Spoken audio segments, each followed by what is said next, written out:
Jamie, let's start off by talking about how you got your start in the oil and gas industry. Okay. My background was in accounting. So I went to college at Oklahoma State University. I got an accounting degree, stayed there for 5 years, and always knew I would go into public accounting, not really knowing what exactly I would do. I started my career at Ernst & Young in Tulsa and spent about the next 9 years in professional services and consulting. So being in Tulsa, a natural industry that's strong there is oil and gas. So I started out primarily working on the Williams Companies, which is a large pipeline company that also had an E&P unit.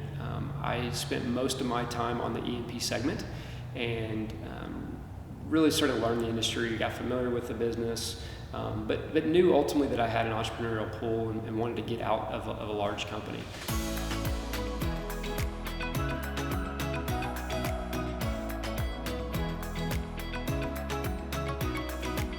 When WPX was going to spin off from Williams, I had an opportunity to leave EY and with another professional services firm, was able to work with them as a consultant on that spinoff. And then that kind of began my path into getting closer and closer to the operating company level. So I enjoyed the business. Like I said, being in Tulsa, there's a lot of that influence. There's a good legacy in town. Although over time there's been less companies that have been there, and I think that drives a lot of the passion that I have in terms of wanting to continue to work on the entrepreneurial side in terms of building a company for Tulsa. But after the WPX spinoff, I had an opportunity to go work for another client relationship I had developed, which was a smaller private equity-backed portfolio company of Riverstone. So that was really my first foray into working in the private equity world. I worked with those two entities for about 4.5 years through an exit to get to kind of understand how that works and through a new initial build.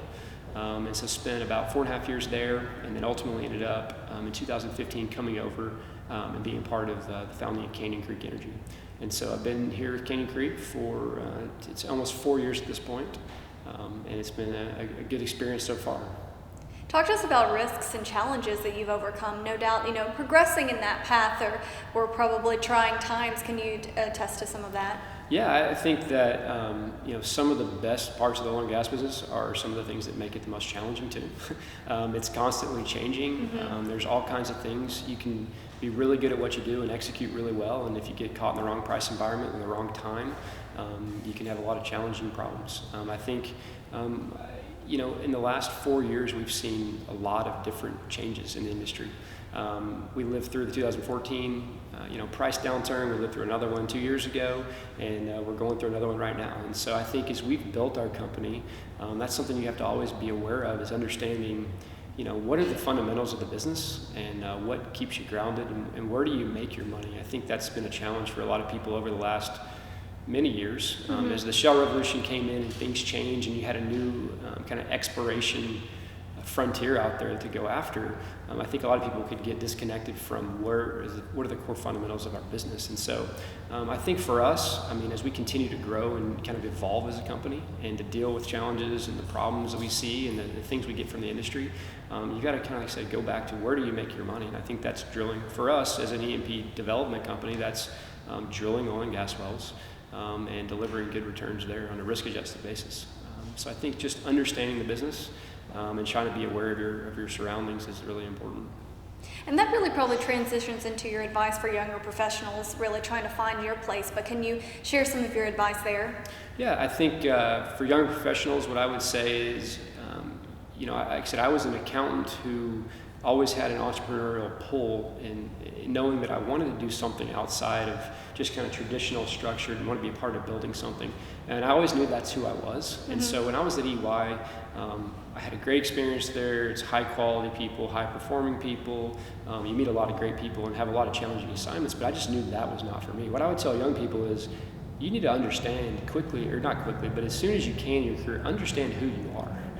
I deal with a lot of people who talk to us and say, hey, you guys have had success as entrepreneurs building a company, and people are kind of interested in that idea. It seems fun, but you got to know who you are. Yeah. And if that's not what you're cut out to be, it's not that fulfilling, and it's very difficult too. So I tell a lot of people is, hey, if you're going to look back and know that if you know there's something pulling inside of you that's pulling you into doing something like this, you need to go after that. But if you're more of a person who fits well into a structure, into a large company, that's a great place too, And so find out who you are, understand who you are, and play to your strengths, and don't worry about what other people are doing. I think that's probably the most important thing, because we see other people do things and you tend to chase after those ideas.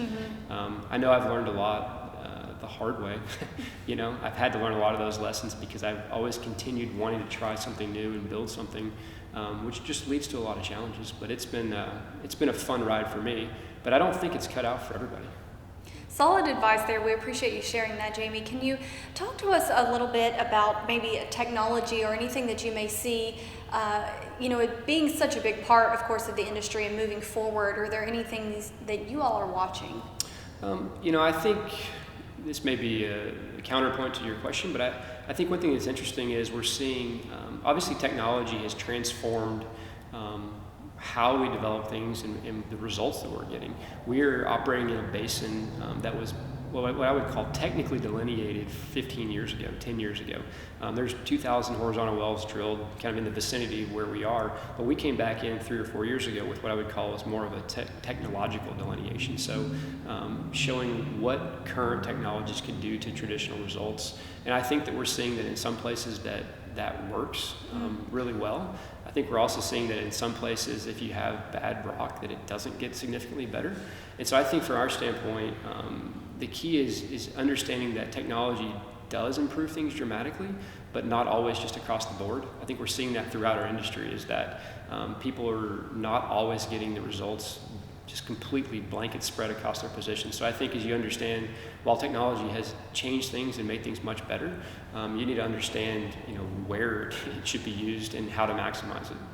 We really appreciate you sharing your story, and congratulations on this honor, Jamie. Thank you. You're very welcome. And for more on industry leaders and honorees like Jamie, you can find that on heartenergy.com.